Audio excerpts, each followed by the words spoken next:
Olá!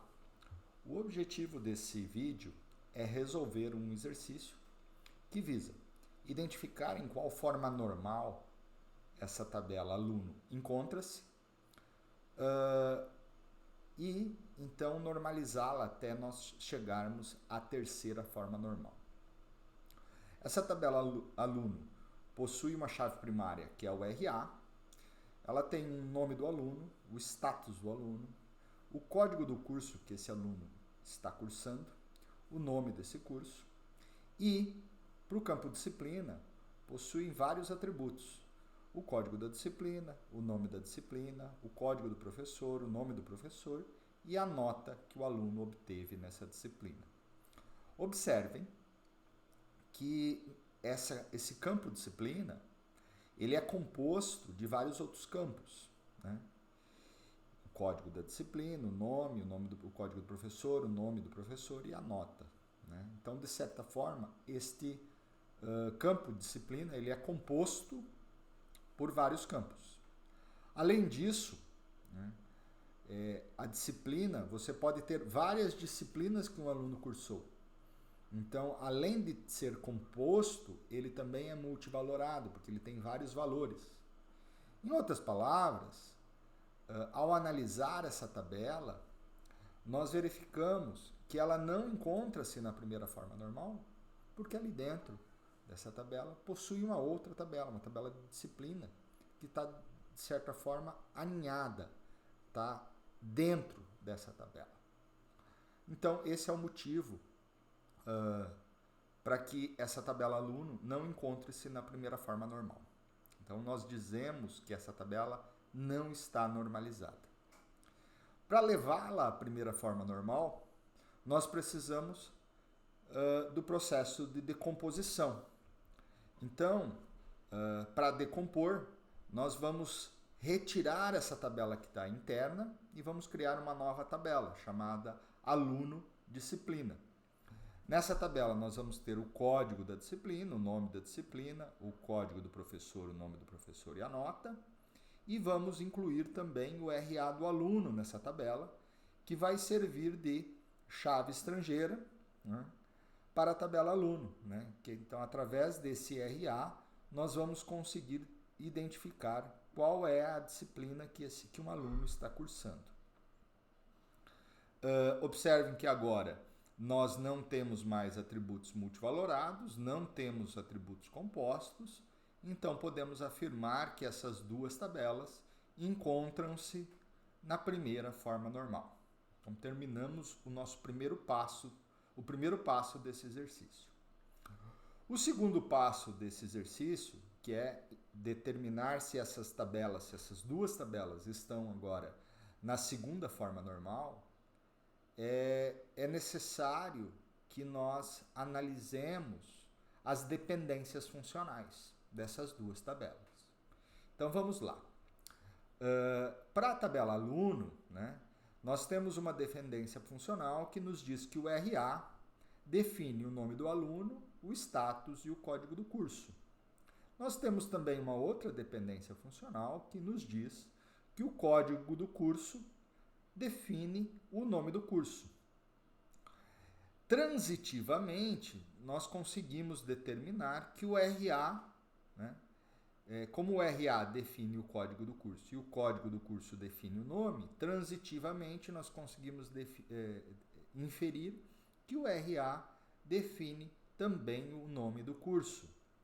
Isso nos leva a crer, né, que todos os campos, né, são definidos pela chave primária, né, e isso nos indica que não há nenhuma dependência parcial, né, porque todos os campos são definidos totalmente pela chave primária. Esse exemplo ele é bem simples, né, porque essa chave primária ela não é composta, né? Quando nós temos uma tabela cuja chave primária não é composta, de cara a gente já pode falar que ela não tem dependências parciais, né? Porque todos os atributos vão depender dessa chave primária simples. Agora, quando nós temos uma tabela como é o caso do aluno disciplina, que possui uma chave primária composta de 2 atributos, aí sim nós temos a possibilidade de termos dependências parciais. Então, para verificar essas dependências parciais, se há ou não, nós precisamos olhar para as dependências funcionais. Então vamos lá. Nós temos que o RA define o código e o código da disciplina, que são a chave primária dessa segunda tabela, aluno disciplina, definem a nota. Nós temos que o código da disciplina define o nome da disciplina e o código do professor. Veja, essa primeira regra, essa segunda regra, já nos está mostrando uma dependência parcial. Ou seja, nós temos 2 atributos, o nome da disciplina e o código do professor, que estão dependendo de um pedaço da chave primária, de apenas um dos atributos da chave primária e não dos 2, não da chave primária inteira. Então, isso aqui caracteriza-se uma dependência parcial. Aqui nós temos o código do professor que define o professor. Isso aqui é uma dependência isso aqui nos leva a uma dependência transitiva, né? Onde o código da disciplina define o código do professor e o código do professor define o nome do professor. Transitivamente, podemos inferir que o código da disciplina define o nome do professor. Entretanto, esse não é a dependências transitivas não é o que nós estamos procurando aqui na segunda forma normal. Nós estamos procurando apenas as dependências parciais. Bom, se o nome do professor também é definido pelo código da disciplina, ele também entra nessa dependência parcial, né? Ele também está dependendo só de um pedaço da chave primária, tá? Então, por isso que é importante também verificar se tem dependências transitivas. O que eu tenho que fazer para resolver, né? Eu tenho que decompor. Então, para concluir, nós temos que o aluno já está na segunda forma normal, não tem que fazer nada com a tabela de aluno, né? Pois não tem dependência parcial. Já a tabela de aluno disciplina, ela não está na segunda forma normal. Por quê? Porque tanto o nome da disciplina quanto o código do professor e, transitivamente, o nome do professor dependem parcialmente da chave primária. Tá?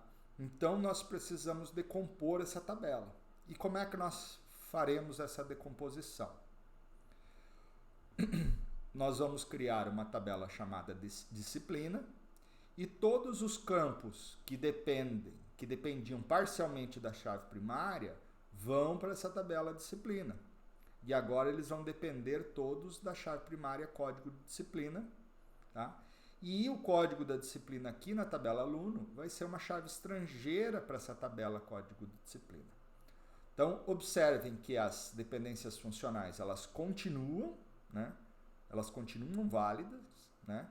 Agora, elas estão em tabelas diferentes, né? Porque agora essa primeira dependência funcional, RA e código de disciplina definem nota, estão na tabela aluno disciplina.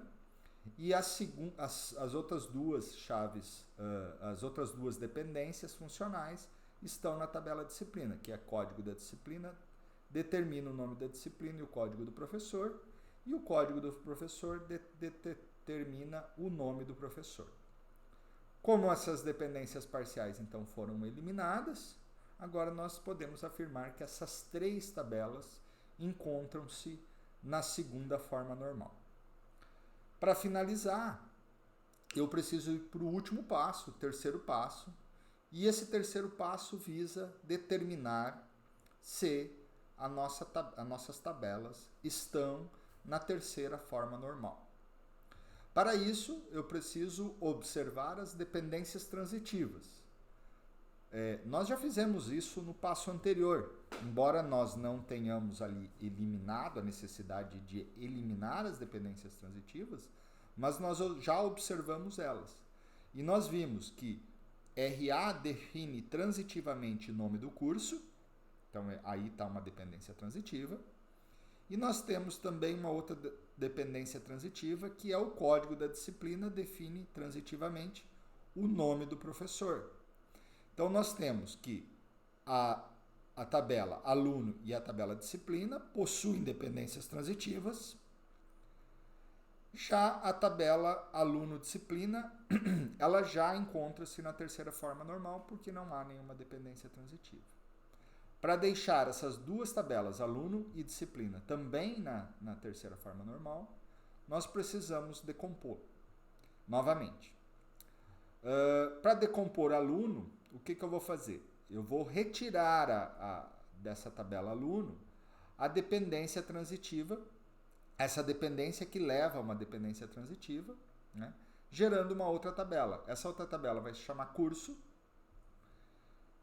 onde terá como chave primária o código do curso e o nome do curso, e o código do curso na tabela de aluno vai ser uma chave estrangeira. Já para a tabela disciplina, eu tirei dessa tabela o código do professor e o nome do professor, e eu coloquei isso numa segunda tabela chamada professor, onde o código do professor é a chave primária e o nome do professor é dependente dela.